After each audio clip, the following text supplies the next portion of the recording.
Ivey for 5 minutes. Thank you, Mr. Chairman. Mr. Assistant Attorney General, I appreciate you being here. Appreciate the great work you've been doing.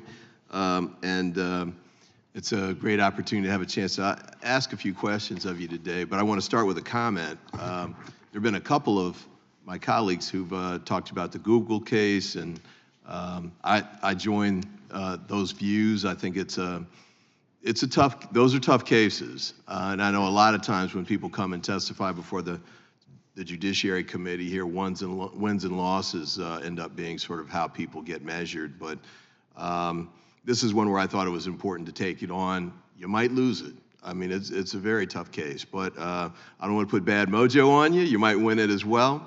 And I think that would be a good thing for the American people. I did want to add, and I know you can't comment on it anyway because it's live litigation. I did want to ask you about artificial intelligence and what your shop is doing on that front. We've heard testimony about the need to hire additional staff overall, Carter era numbers. Mr. Nagoose hadn't been born yet in '79.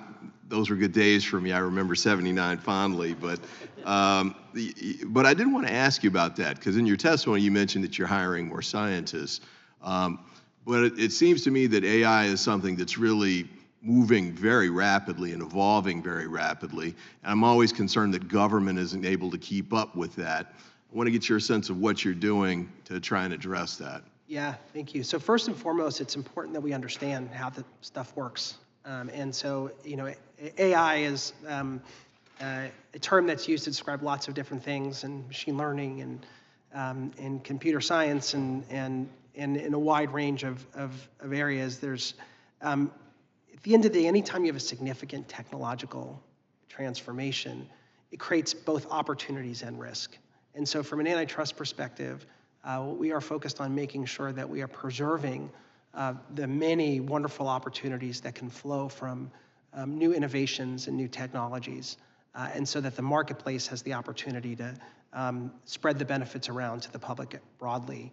With respect to AI and data-driven technologies, sometimes the aggregations of data, large data at scale, can lead markets to tip or become a barrier to entry.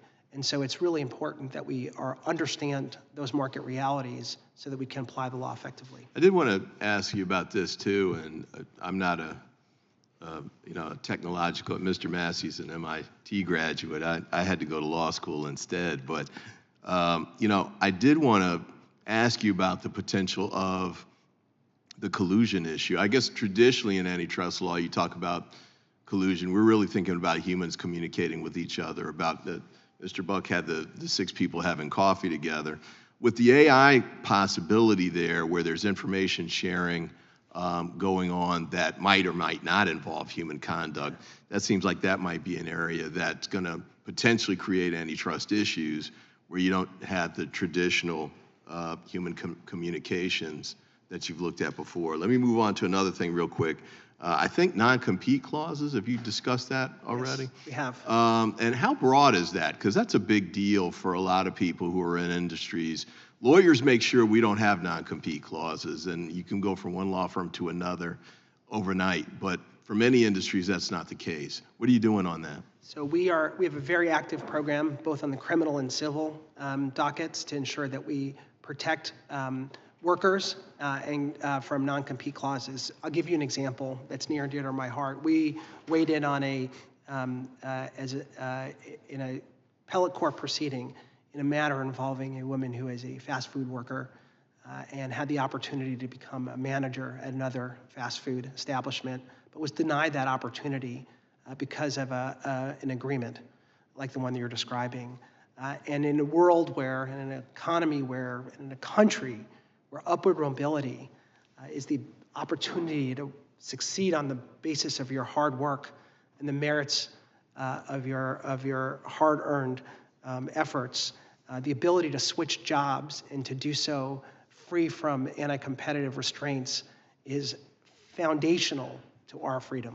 Agree. I got to reclaim my time quickly. Last question, Mr. Correa asked you about the airline merger issue.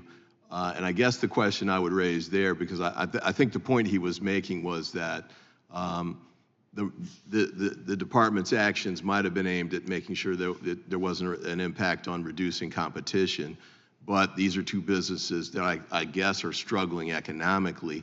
To what extent does the department take into consideration that, this merger might be necessary for these two businesses, or generally speaking, to remain economically viable? And I appreciate that. I can't comment on active litigation or pending matters. We take in all considerations. We want to make sure we understand market realities. The issue that you're talking about, there's actually a legal doctrine called the failing firm defense. And so there are legal requirements that have to be met before that defense can be applied. Ultimately, we want to make sure that companies compete to offer the best opportunity and options to the public. But each case presents its own issues, and there is a very well a long and substantial body of law on how to deal with some kinds of questions you're presenting. Thank you. I appreciate your testimony, and I yield back. Gentleman yields back. Thank you for pointing out I don't have a law degree. I think that's... Stop bragging now. I've served on the science committee. I've seen what passes for credentials up here. They've given me a hard time for not having a law degree occasionally. Thank you for showing up today, Assistant Attorney General Cantor. My constituents, I've had lots of interactions over 11 years. Nobody has told me that they're worried about Google taking over their lives.